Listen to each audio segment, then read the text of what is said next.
joining me once again is the bearded dragon. Chris O'Brien is getting ready to fight September 7th for Cage Titans against Mohammad Al Kinani. How you doing, bud? Good. How are you? Good. It's nice to talk to you again. It's been a while since you've stepped inside the cage. I believe closing in on a year. So, how's life been? It's been all right. It's been a little bit of ups and downs, personal life and stuff. And obviously the last time we spoke, I was defending my title against Matt Beina. Didn't go my way on that one, but it was a good fight. I was super disappointed with a lot of my performance, and honestly, I just took some time off to kind of get everything squared away. And I don't know, it's not a super big secret, but the people closest to me know that I kind of took some time for some mental health and just trying to kind of right my own ship. And then I had some things kind of happen in my personal life and just took some time away from the gym completely. It got to the point where I was like going into MMA sparring and training and jiu-jitsu. It wasn't helping. It was kind of making things worse. So I just took some time off and just lifted, stayed in shape. But now we're back on the horse and we're ready to go. So yeah, it's been about a year since I've been in the cage, but I'm ready to go. Now, I obviously don't want you to talk about anything that you're not comfortable talking about. But so did these issues that you were having, did it impact your performance against Beina? I don't want to say that, no. I mean, I've been dealing with some of these issues for years now. I was going through it real kind of rough with the Snyder fight when I won the belt. But with the people closest to me, I kind of pushed through and I got in there. I remember a few weeks before the Snyder fight, it got so bad where it was like I didn't want to fight. I wanted to pull out. And the people closest to me kind of pushed me, kind of had my back and just kind of pulled me out of the crap I was going through. So it's been kind of on and off for the past couple of years, and I know I've spoken to some people recently, was it because you lost? Is that why you took the time off? Is that what kind of ignited this whole mental health thing? And it really wasn't. It was more my performance and how I felt like I let everyone down, and that kind of threw gas on the fire, so to speak. And I just needed to kind of distance myself for a while, and just kind of get myself in check. And I think I've done enough outside of my life and kind of got things squared away, and I had to move and stuff and finding a place. And for a month or so I was technically homeless, but I had to get all that stuff squared away, and now I'm in a new apartment, so we're good. Well, good to hear, man. I know life can sometimes throw you curveballs. Not to get too deep or whatnot with you about myself, but I lost my dad last year, and Yep. He was my best friend, my biggest supporter. I've never felt a pain like that before, and I've been battling depression, and I'm not saying that that's what you've been battling or whatnot, but I hear you, man. Life can be tough, and sometimes you need to take a step back to reevaluate and then get back up on the horse. I do want to just talk to you a little bit about that Beina fight. Looking back on it now, just stylistically, is there something that you feel like you could have done differently to maybe get the victory? So he did one of the worst parts about this is he did exactly what I thought he would do and what my coaches thought he would do. He would come into the middle. He would strike with me for a little bit. He would decide that he didn't want to keep playing that game. Not that I was winning a lot of the exchanges, but when I landed, it was hurting him. It was, it cut him open at one point. It was just a game he didn't want to keep playing. So we knew that if he was going to be hitting takedowns, it was going to be against the cage. It wasn't so much what I would do differently. It was I didn't make the appropriate adjustments when, the fight was happening. Every round I'd go back to my corner and my coach Bill and JoJo, Jannetty, they kept telling me what I was doing wrong. I was acknowledging it. I was, in it. I was listening to them. They were completely right, and I just didn't capitalize in the moment.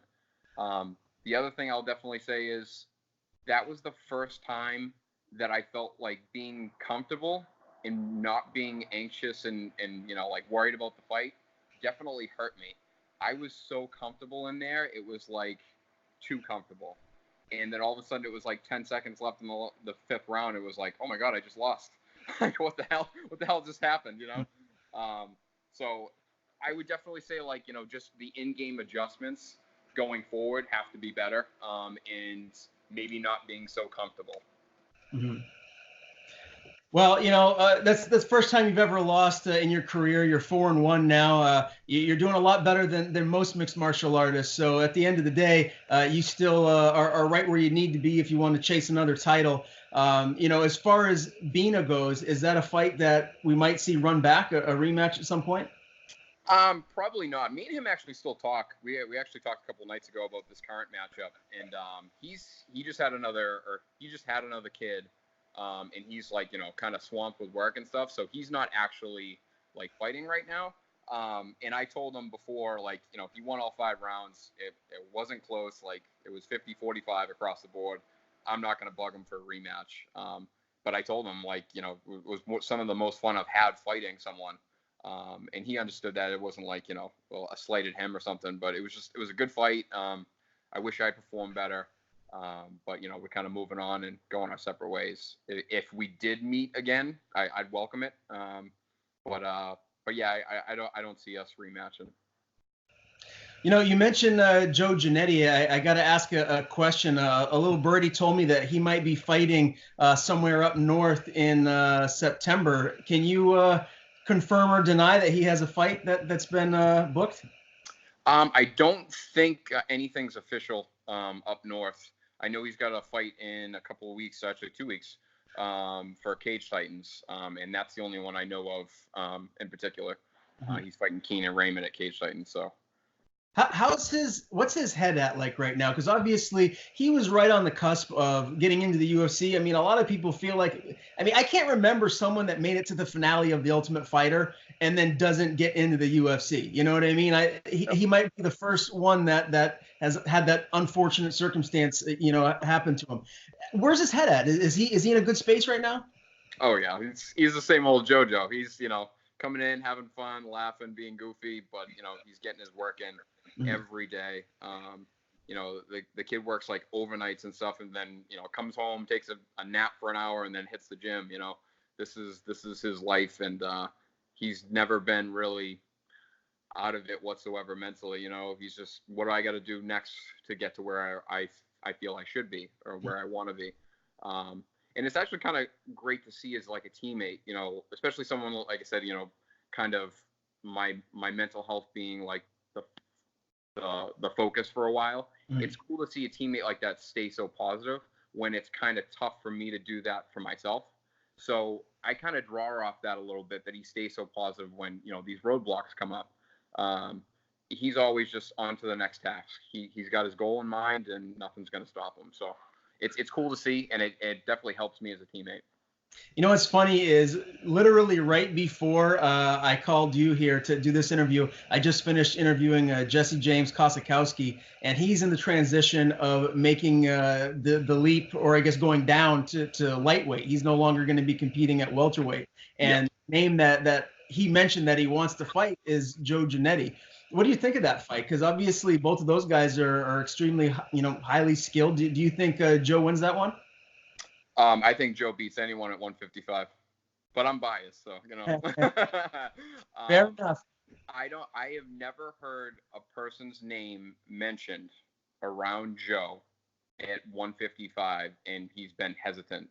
He will literally fight anyone that can make lightweight. Mm-hmm. And no offense to Jesse, I don't think he's any different. So Joe's going to do whatever it takes to get back to the UFC, and if it involves Jesse's name, I'm sure he'll sign the dotted line. So, were you in attendance when he fought Josh Harvey? Yes, I was. What was your overall thoughts on that fight? Do you think Joe won? Yeah, I think it was very close. I can't remember exactly how the rounds went because it's been a while now. But yeah, I felt like Joe probably edged it, but it was so close that it's like each round it was like he ended, if I remember correctly, he ended the third round like on his back throwing a bunch of strikes. Mm-hmm. And then I feel like there was like kind of a stalemate round, and then there was another close round. And yeah, I know I'm biased. He's my teammate, he's my brother. But I felt like he might have edged that out, and then it ended in a draw, correct? Yeah, it was a majority draw. Yep. Yeah, so I don't know. It was super close. Obviously Harvey is a good dude, a good martial artist, and obviously a really strong wrestler. So But it was really close. It sucks when it goes to the cards like that. Anything can happen. We all know that. It's one of the first things I learned about the sport, just being a fan. Yeah. It's like you never know when the judges are calling the fight. So yeah. That is very true. I just finished speaking with Harvey the other day at the Sea Dog, which is one of my sponsors here for the show, and he was very adamant. Feels like he won that fight clearly in his mind and in his coach's mind. But when I asked him about a rematch, what he told me is the only way he'd do a rematch is if Jannetty came down to fight him at featherweight and came up to his hometown. So who knows? We're probably not going to see the rematch, and that's unfortunate because I think New England MMA would be better for it if they could come to terms and get in there one more time. Yeah, I mean, if you've seen JoJo at lightweight when he weighs in, I don't want to see that kid another 10 pounds lighter, man. He's already a skeleton. Yeah, fair enough. You mentioned about some of the overnight work that he does. Well, before we went live, you said that that's something that's a new change for you. You obviously work as a 911 dispatcher. How has that affected your training, and do you think it's going to be an issue for you throughout the rest of this camp? No, I don't think it's an issue. I think it's just, kind of like we were saying with JoJo, it's just another roadblock. This is like a minor roadblock for me. This will be the first camp I'm working overnights, but it's just, I adjust. Mm-hmm. I mean, it's just another little piece of adversity, whether it's in a fight, in a camp, outside of camp, my personal life. We make adjustments, we push through. And this is just a small taste of that. So, working midnights kind of sucks to get the recovery in, and you got to switch things up with training, and you're there different hours than some of the guys at the gym. But I find ways to get my work in and recover as much as I can.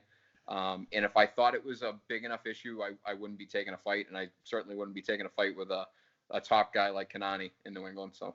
Yeah, no doubt. Now, obviously, that's going to be kind of a very unique job, to say the least, working as a 911 dispatcher. I can't imagine some of the calls that you must get. Does it make you, I guess, just appreciate your life and everything that you have a little bit more than maybe another job would?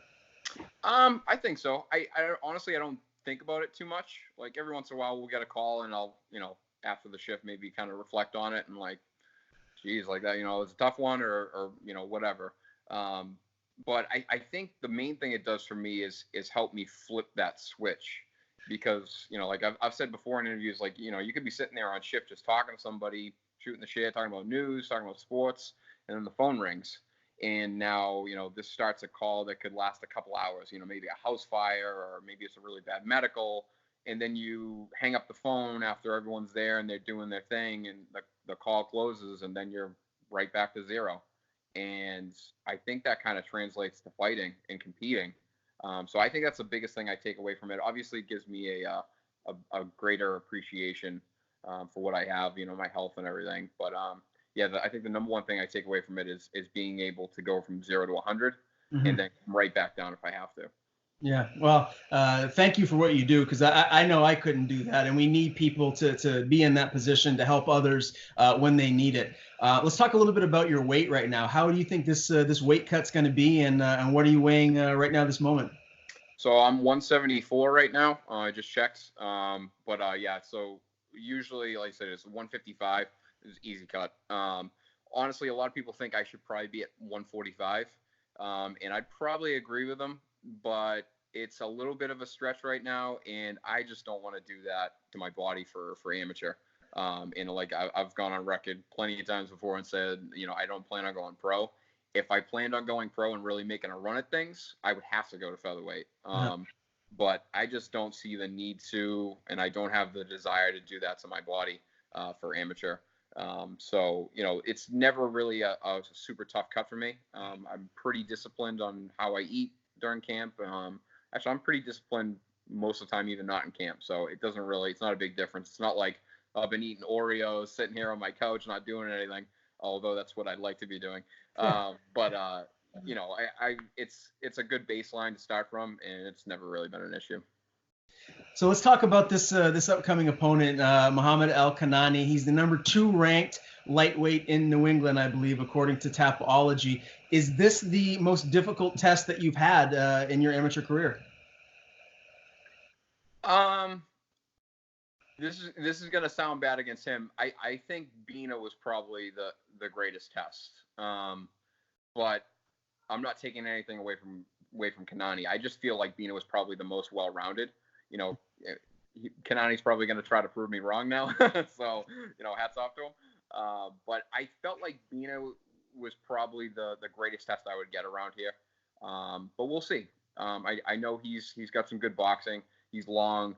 He's strong. He's fought at welterweight, done well at welterweight. He's actually number one at welterweight in New England as well.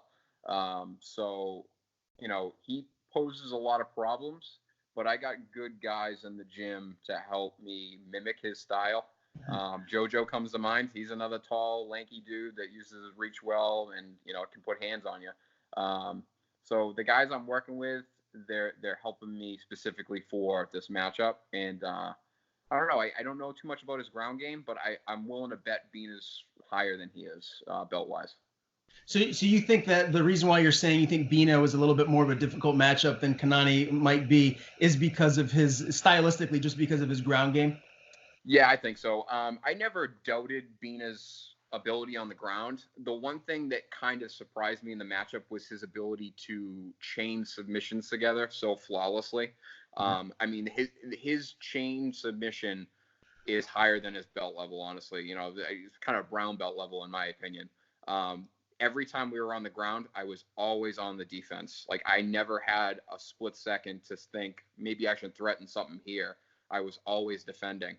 And I just spoke to him recently, but I told him, I'm like, the next time I got on the mat, I felt 10 times better with my jiu-jitsu after competing against him. So that kind of just goes to show you, like, what he helped bring to my game with just that one matchup. Now, like I said, Kinani could be a brown belt for all I know. But everything I've seen in his fights, he's a stand-up guy. But he's strong. He looks good everywhere. And he's got a hell of a right hand, but so do I. So we'll see. The one time I've seen Kinani fight in person was down in Portland for New England Fights. And I will say, I'm not taking anything away from his performance. The guy that he fought, I believe his name is Clifford Redmond. Yep. I think he's 0-8. He hasn't won yet. So that has to come into play when you look at how dominant of a performance it was. It was a dominant performance. He went out there and he pieced them up. How difficult do you think stylistically this will be for you on the feet? Because you did say you have Jojo to kind of mimic his length. He looks like a tall, long guy. So are you going to have any issues, you think, getting inside and landing some big shots? I mean, he's going to pose problems no matter where it is because he's one of the best guys in New England. And that's the reason I want the fight. It was the same reason I wanted the Beina fight. It was the same reason I wanted to fight Snyder. He's going to pose problems no matter where it is. I think I still get the job done, but if I didn't, then I wouldn't take the fight, so, but I think it's going to be a tough fight. I don't know exactly where it's going to go, but I got no problem going in the middle of the cage and let's go, bro. You know what I mean? Let's see who drops first. That's the kind of fight that I want to put on for not only my fans, but, everyone at Cage Titans, whether you like me, love me, hate me, whatever. I want to put on a good show for everyone in the building. And if that's what the moment calls for, then let's do it. But yeah, obviously he's going to pose problems places. He's got good boxing. So, but I got some stuff up my sleeve too. So. Chris, one of the things I love about you is that you're not ducking anyone. You're looking for tough fights. You want to go out there and test yourself. So I tip my hat to you on that. I think that's commendable. And quite frankly, you don't always see that in amateur mixed martial arts or professional mixed martial arts, regionally for that matter. I think a lot of people sometimes want to pad their record or take an easy fight if they can get one, but that's not the case with you, man. You're going in there looking for the toughest fight. So I love that. Give me a prediction, man. Obviously, you envision yourself getting your hand raised. How you get it done? Real quick, I just want to say, as far as the taking tough fights and kind of like testing myself, I have the luxury of not wanting to do this as a career and having to worry about like what's down the line. I'm looking at the fight that's in front of me. If this is my last fight, I have 20 more fights after this, it doesn't matter. I'm focused on this, and my livelihood doesn't depend on if I win or not. You know what I mean? So it's a little bit easier. I mean, everyone at amateur really should be looking for tough fights, in my opinion, because no one, once you go pro and you're in the UFC, no one cares about your amateur record. No one cares that you got knocked out when you were 3-0 amateur. You know what I mean? So I feel like amateurs really should be pushing themselves, but I do have that luxury of, this is not my career. This is, you know, I can pay the rents, you know, even if I'm not fighting anymore. So I understand that, but yeah, I really do think amateurs should be testing themselves more than they do around here. And that's the only reason I'm here. I'm not going to go take an easy fight to get a win. Why? Because you know, even in just like a 4-week camp, I got to turn down overtime at work because I have to go train. I have to turn down, you know, like I can't go see my girlfriend and her daughter because I have to be here available training, sparring, you know, twice a day. I'm not going to do that for an easy fight. I'm not going to do that to just get a win. You know, I'm going to do that for the best guys in New England. And that's what we got here. So as far as a prediction, I really don't like doing predictions, but like I said, I could see me and him going in the middle and seeing who drops first. So let's go first round. First round KO. Okay, I love it, man. I mean, first round KO, in my book, that's as good as it gets. I always like seeing knockouts more than submissions. That's just my preference. So I'd love to see a knockout. That would be fantastic. Again, too long since we spoke. We got to do it again soon. Hopefully, you go in there, have a great performance, and you have another fight at some point in the near future. Always a pleasure to talk to you, buddy. Before I let you go, any sponsors or anyone you want to thank, the floor is yours. I just, you know, want to thank everyone that's been behind me. You know, like I touched on it before and probably didn't do a great job of explaining it, but you know, I've taken some time off to kind of right my own ship and, you know, make sure my mental health is the #1 priority. But there are so many people behind me that have helped me with that, and I wouldn't be taking another fight. I wouldn't be in camp right now if it wasn't for the people helping me behind the scenes. You know, my friends from the gym, my friends outside the gym, my family, my girlfriend Mary. You know, I wouldn't be here. I wouldn't be fighting if it wasn't for all of them and everyone in the gym. So I just want to say thank you, you know, from the bottom of my heart to them. I'm here again for all of them because they've done so much for me and to kind of lift me up from my places that I've been. So I love all of them. And, you know, everyone that comes and supports me, the words don't do it justice. So I'm really looking forward to getting back in there and kind of waving the flag for them and getting this win for them. Well, I look forward to seeing you step back in the cage too, bud. Best of luck in the rest of your camp. Stay healthy, and we'll be talking again soon. Awesome, man. I'll talk to you. Thank you.